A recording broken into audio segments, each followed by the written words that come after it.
उसको भी प्राइवेट में जाकर पूछ लीजिएगा, जिसको दम हो बिहार में, जिसको भी दम है उसको खुली चुनौती दे रहे हो। खाली कह दे कि हमको भैया ये चुनाव हम लड़ेंगे प्रशांत किशोर के खिलाफ, पूरा बिहार में जिसको दम है कि हम आके सामने कहते हैं हम लड़ाते हैं, जरा जीत के दिखा दें, जिसको दम है। खुला चुनौती दे रहे हैं तीनों दल का जो नेता बिहार का कोई क्षेत्र चुन ले और कहे कि भैया हमको यहाँ हरा कर दिखा दीजिए, उसको दिखा देंगे कि कैसे चुनाव लड़ा जाता है। 18 साल से मुख्यमंत्री रहने के बावजूद उन्होंने अपनी पार्टी में कभी कोई एस्टेब्लिश्ड ऑर्गेनाइजेशन या कोई सेकेंड लाइन लीडरशिप बनाया ही नहीं।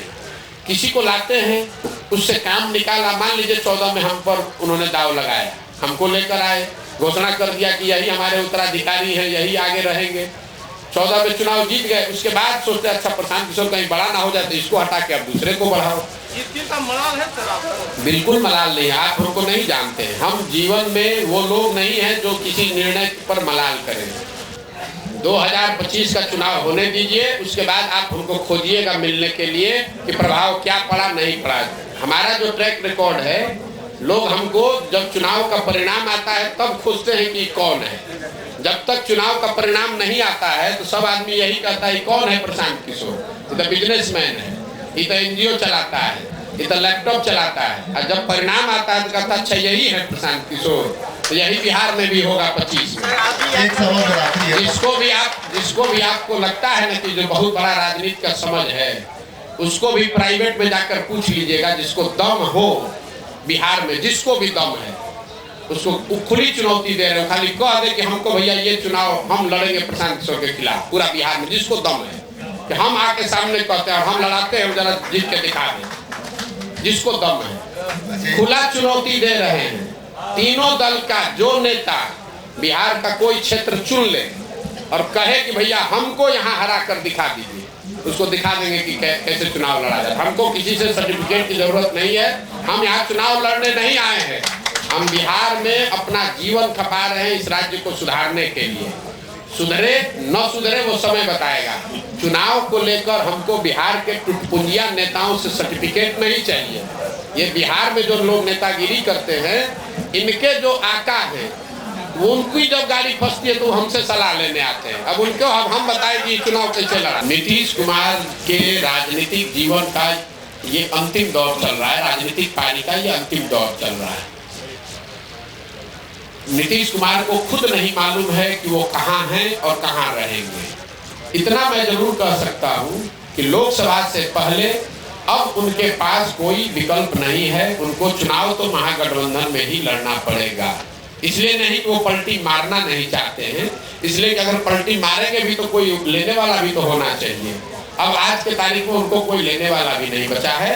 नीतीश कुमार राजनेता के तौर पर और जदयू दल के तौर पर अब बहुत बड़ा बोझ हो गया है। जो उसको उठाने का कोशिश करेगा वो भी उस बोझ के तहत नीचे दब के मर जाएगा। राम मंदिर का उद्घाटन चुनाव में बहुत बड़ा मुद्दा नहीं है। मैं आपको ये अपने अनुभव के आधार पर बता देता हूँ। चुनाव की जितनी समझ हमको थोड़ी बहुत है, कोई एक मुद्दा जिसको आपने पहले कड़ाही पर चलाकर गुड़ बना लिया है, अब वापस से उसको चढ़ाकर समाज को उस तरीके से आंदोलित नहीं किया जा सकता है। राम मंदिर के मुद्दे पर एक बार जब आडवाणी जी सोमनाथ से चले तब एक बार उस मुद्दे पर वोट पड़ा, उसके बाद वो बहुत बड़ा मुद्दा है, लोगों के सबकॉन्शियस माइंड में है, चर्चा में है, प्रचार होगा, लेकिन वोट उस पर नहीं पड़ेगा। आप मोदी जी ने जब अपने पार्लियामेंटेरियन से, अपने सांसदों से मुलाकात की तो मोदी जी ने भी खुद कहा कि खाली राम मंदिर के नाम पर चुनाव नहीं जीता जा सकता है, क्योंकि एक बार मंडल आया तो देश में बहुत आंदोलन हुआ, लेकिन जब 5 वर्ष के बाद मंडल लागू किया गया तो किसी को पता नहीं चला। आज जब रिजर्वेशन के लिए यहाँ बिल पास हुआ तो उस पर कोई रिएक्शन नहीं है। तो समाज की इतनी समझ रखिए, काठ की हांडी या अच्छी हांडी, आप एक ही चीज को बार बार नहीं चला सकते हैं। जन आंदोलन हुआ अन्ना के समय में लोकपाल को लेकर, आज आपको लगता है कि जन लोकपाल के नाम पर आंदोलन फिर से हो सकता है? उस समय हुआ, पूरा देश अन्ना के साथ जन लोकपाल के नाम पर खड़ा हुआ। आज अगर अन्ना भी आ जाए, जन लोकपाल फिर तो भी कोई नोटिस नहीं लेगा।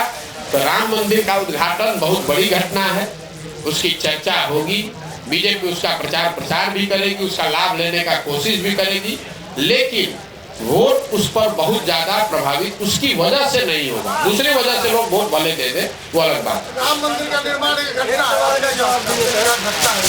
बहुत बड़ी घटना है, उसका उद्घाटन बहुत बड़ी घटना है।